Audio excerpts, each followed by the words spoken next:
everyone, I'm Charlene Blance, your student nurse from Naga College Foundation. So for today's video, I'm going to assess the heart.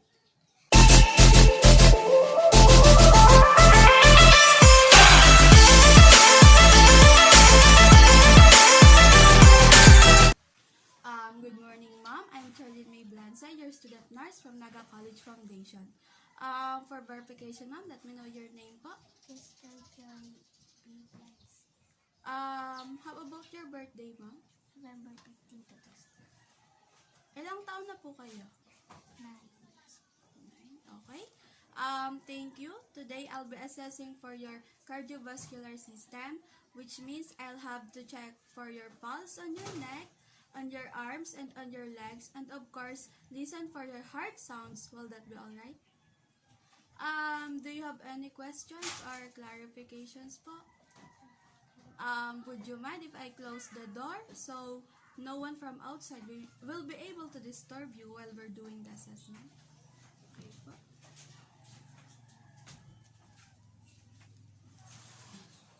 Okay, let's begin with a short interview po muna. Do you have any specific complaints?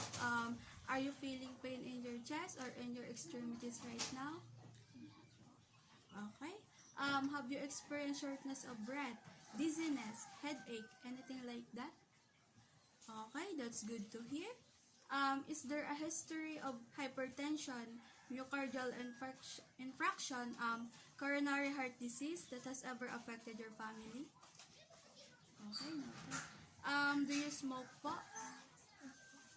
Okay. What are your usual activities? Okay po. Do you exercise, ma'am? Okay po. Thank you.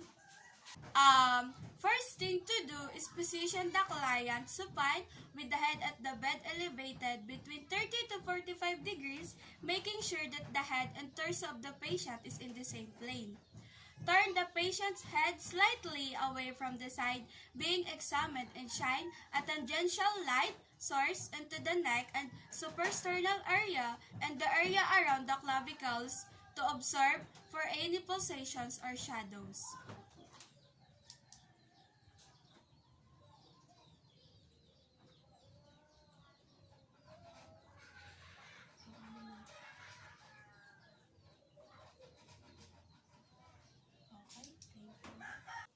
Next is the jugular pressure by locating the highest vesical point of distension of the internal jugular vein.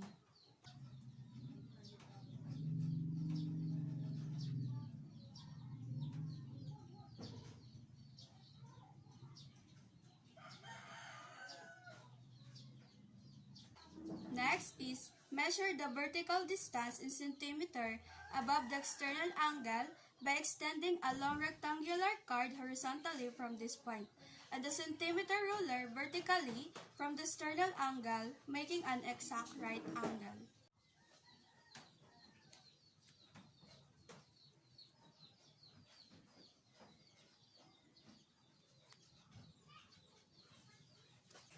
Okay, let's proceed to assessing the carotid arteries with the head of the bed elevated at 30 degrees. Palpate for the carotid arteries very lightly to avoid blocking circulation or triggering vagal stimulation and bradycardia hypotension or even cardiac arrest.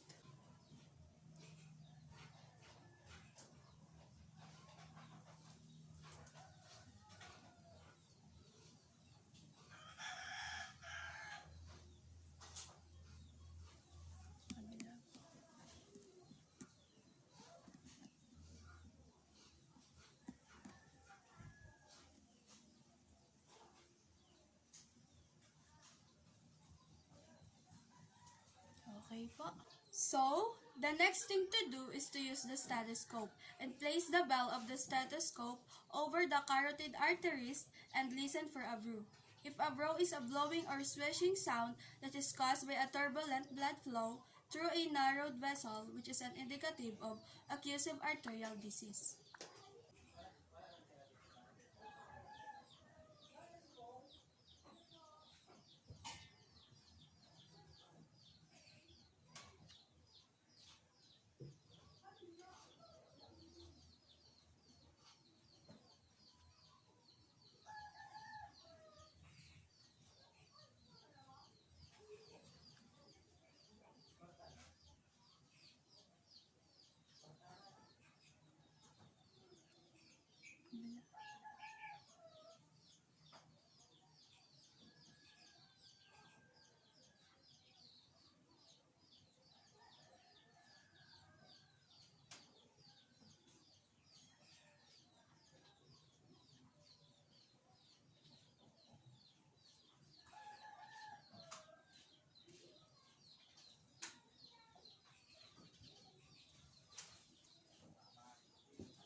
Okay, ma'am.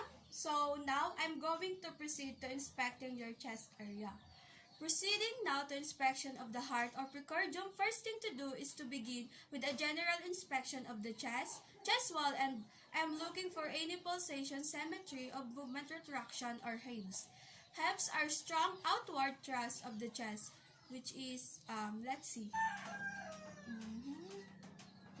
Okay.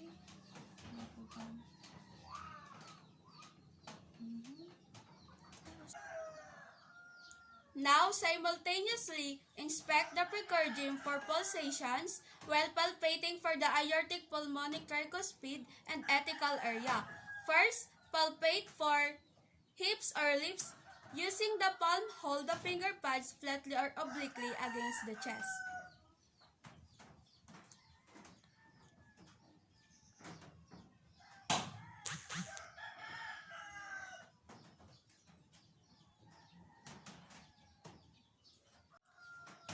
Now, palpate for the apical impulse using the 2 to 3 finger pads.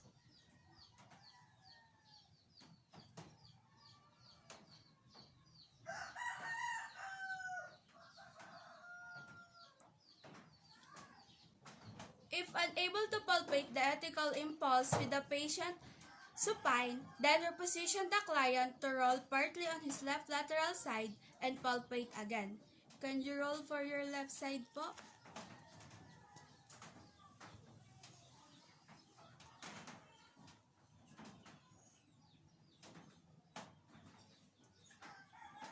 Okay po. Balik na po. Now, using the diaphragm of the stethoscope first, and then the bell, listen for the patient's heart sound on his 4 anatomic sites, which are the aortic, pulmonic, and apical area. So first, I'm going to listen for his aortic area, which is found at the right sternal border and the second intercorneal space.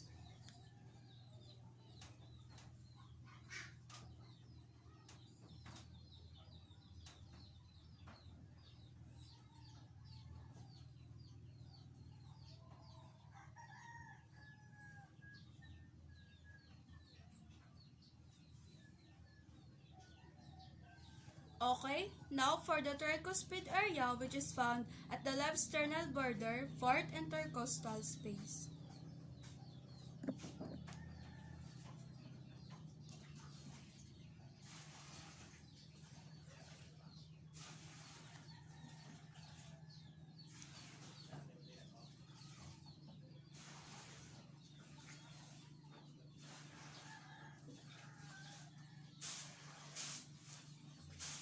And for the apical area, which is located at the fifth intercostal space mid-clavicular.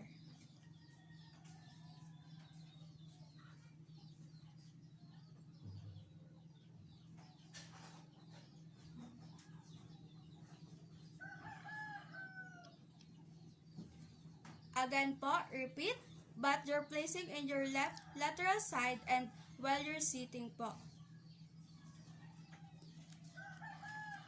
So, can you side, ma'am?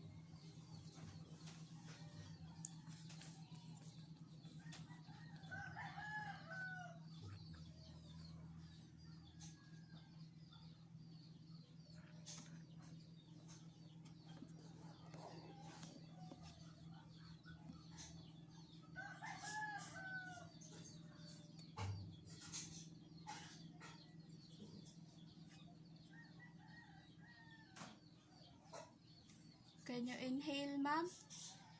Exhale. Inhale.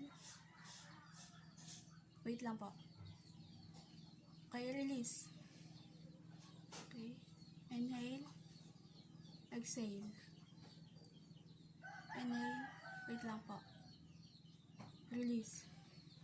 Okay. Inhale. Exhale. Inhale. Wait. Release. Inhale. Exhale. Inhale.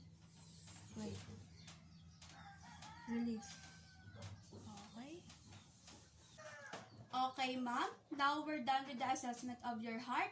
And just to sum up everything that were covered upon auscultation of your neck, I've heard no swishing or blowing sound. Pulses are equally strong, rated to plus, which means normal.